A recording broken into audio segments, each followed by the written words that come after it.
ओम गणेशाय नमः। दोस्तों, आप सभी का मेरे इस यूट्यूब चैनल में हार्दिक स्वागत है। संकट चौथ व्रत माघ माह के कृष्ण पक्ष की चतुर्थी तिथि को रखा जाता है। इसे तिल चौथ, माही चौथ, वक्रतुंडी चौथ, तिलकुटा चौथ आदि कई नामों से जाना जाता है।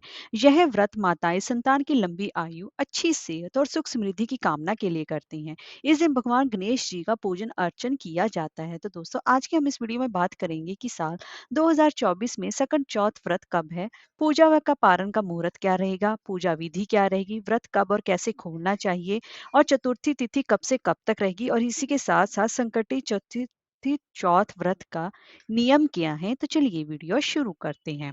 दोस्तों, सबसे पहले तो सकट तिल चौथ, जो कि 29 जनवरी की प्रातःकाल चतुर्थी तिथि 6:10 से प्रारंभ हो रही है और इस तिथि का समापन 30 जनवरी की प्रातःकाल 8:54 तक रहेगा। तो ऐसे में दोस्तों, संकट चौथ का जो व्रत है वह 29 जनवरी दिन सोमवार को रखा जाएगा।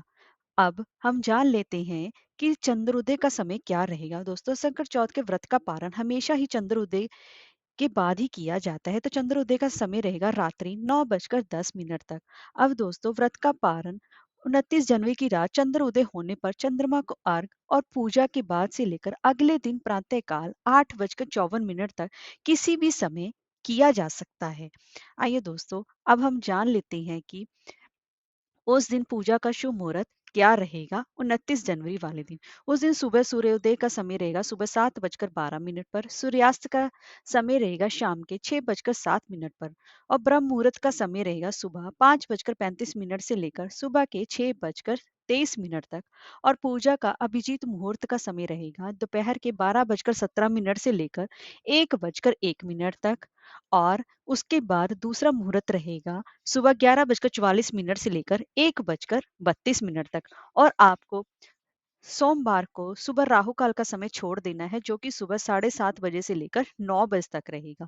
आइए दोस्तों, अब हम जान लेते हैं सकट चौथ की पूजा विधि क्या रहेगी। सकट चौथ के दिन ब्रह्म मुहूर्त में उठकर स्नान आदि कर हाथ में जल, अक्षत और फूल लेकर व्रत का संकल्प लेना चाहिए। गणेश जी की पूजा दोपहर में हमेशा ही करने का विधान रहता है, इसलिए दोपहर की पूजा के शुभ मुहूर्त में शुभ योग में पूजा स्थल पर एक चौकी को गंगा जल से शुद्ध कर इस पर साफ लाल या पीले रंग का कपड़ा बिछाएं और गणेश जी की मूर्ति चौकी पर विराजमान कर तांबे के पात्र में जल कलश भरकर रखें। साथ ही संपूर्ण शिव परिवार व मां लक्ष्मी की प्रतिमा भी साथ में अवश्य ही स्थापित करनी चाहिए।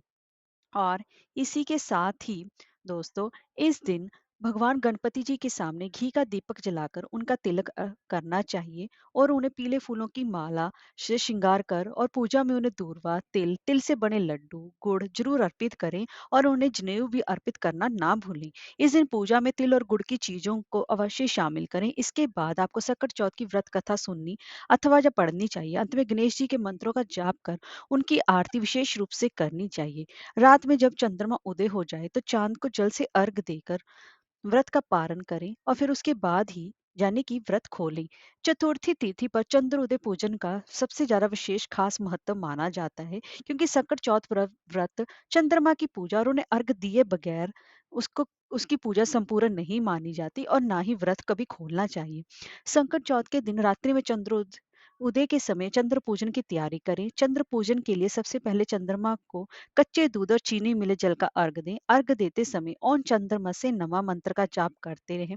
अब चंद्रमा को धूप दीप अर्पित कर तिल व गुड़ का भोग लगाना चाहिए और उनसे आशीर्वाद प्राप्त करना चाहिए। आइए दोस्तों, अब जान लेते हैं कि हमें व्रत क्या खाकर खोलना चाहिए।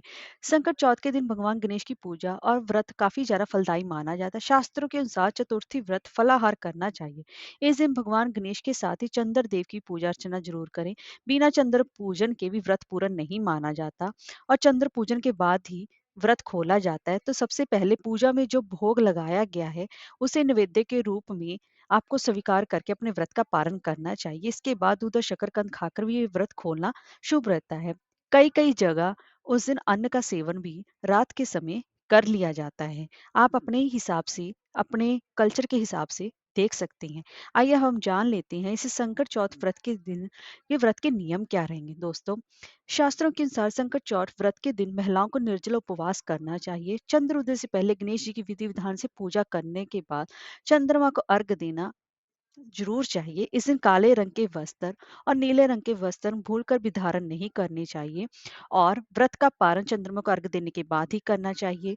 और इस दिन गणेश जी को पूजा में तुलसी भूलकर भी नहीं चढ़ानी चाहिए। वैसे तो उनको तुलसी कभी भी नहीं चढ़ती है, लेकिन आज के दिन इस बात का विशेष रूप से ध्यान रखें। और संकट चौथ में भगवान गणेश जी को दूर्वा अवश्य ही चढ़ाएं, क्योंकि भगवान गणेश जी और किसी चीज से इतने प्रसन्न नहीं होते जितने वो दूर्वा से होते हैं। और इसी के साथ साथ उन्हें लड्डू घी और गुड़ भी अर्पित करना ना भूलें। उन्हें लड्डू भी विशेष रूप से अवश्य पसंद है, तो इसलिए उनको लड्डुओं का भोग अवश्य ही लगाएं। और इस दिन गणेश जी की कथा अवश्य ही सुने, तभी आपको व्रत की पूर्ण फल की प्राप्ति होती है। तो ये थे कुछ खास ऐसे नियम जिन नियमों का आपको पालन करना चाहिए। और इस दिन आपको ज़्यादा से ज़्यादा भगवान गणेश जी की पूजा अर्चना करनी चाहिए। ओम गणेशाय नमः।